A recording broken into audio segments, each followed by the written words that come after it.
salib Tuhan, ku pandang darahnya, beban dosaku terlepaslah. Karena percaya ku terang sentosa, sampai kini ku selalu kira.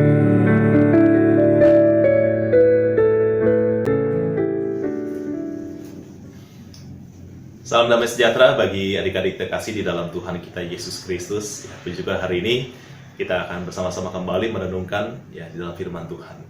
Di dalam nama Tuhan Yesus kita akan merenungkan firman Tuhan dengan judul Jangan meninggalkan Tuhan karena dunia. Jangan meninggalkan Tuhan karena dunia. Adik-adik, kalau kita boleh merenungkan, apa yang membuat orang Kristen bisa meninggalkan Tuhan dalam hidupnya?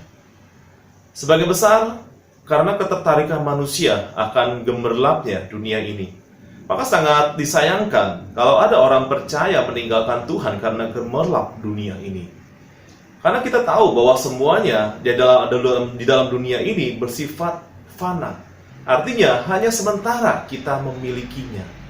Mari kita akan bersama-sama belajar dari kesalahan Demas yang menjadi salah satu contoh orang percaya yang meninggalkan Tuhan karena dunia ini. Kita mencatatkan bahwa Demas sebelumnya adalah seorang pelayan Tuhan dan rekan sekerja Paulus di ladang Tuhan. Namun yang dicatatkan oleh Paulus dalam suratnya kepada Timotius yaitu Demas telah mencintai dunia ini. Kita akan melihat di dalam 2 Timotius pasal yang keempat. Kita akan lihat di dalam 2 Timotius pasal yang keempat ayat yang ke-9 dan 10. Berusahalah supaya segera datang kepadaku, karena Demas telah mencintai dunia ini dan meninggalkan aku.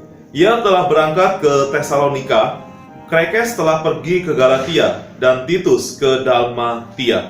Adik-adik, kalau kita melihat di dalam 2 Timotius pasal yang ke-4 ayat yang ke-9 dan 10 ini, di sini mencatatkan bahwa Paulus ingin menyatakan kepada Timotius kesedihannya karena Demas telah bersikap atau telah berubah sikap, di mana dia telah mencintai dunia ini dan tidak lagi ambil bagian dalam pelayanan pekabaran Injil. Dan juga Paulus ingin sebenarnya memberikan satu nasihat kepada Timotius supaya dia belajar dari kesalahan Demas pada saat itu.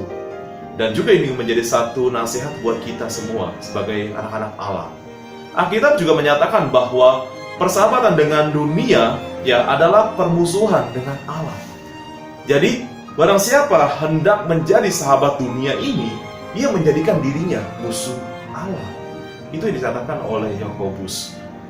Adik-adik, ternyata kalau kita boleh bersama-sama merenungkan, ketika kita bersahabat saja dengan dunia, tindakan kita ini sudah disebut telah memusuhi Allah. Apalagi bila kita mencintai dunia ini berarti kita mencintai segala sesuatu yang ada di dalam dunia ini, yang meliputi keinginan daging, keinginan mata, dan juga keangkuhan hidup. Kalau kita boleh melihat di dalam 1 Yohanes. Nah, jadi tidak mungkin seseorang itu bisa berkenan kepada Tuhan selama orang tersebut masih hidup dalam kedagingan dan mementingkan perkara-perkara di dalam dunia ini. Maka sangat penting bagi kita pada saat ini. Ketika usia dini, kita harus belajar tanamkan kecintaan kita kepada Tuhan sebagai hal yang utama dari dunia. Jadi ketika kita kelak bertumbuh semakin dewasa, kita memiliki dasar yang baik di dalam Tuhan. Mari kita jangan pernah meninggalkan Tuhan dengan alasan apapun, karena akibatnya akan sangat fatal bagi kehidupan kerohanian kita. Semua kemuliaan hanya bagi nama Tuhan. Haleluya. Amin.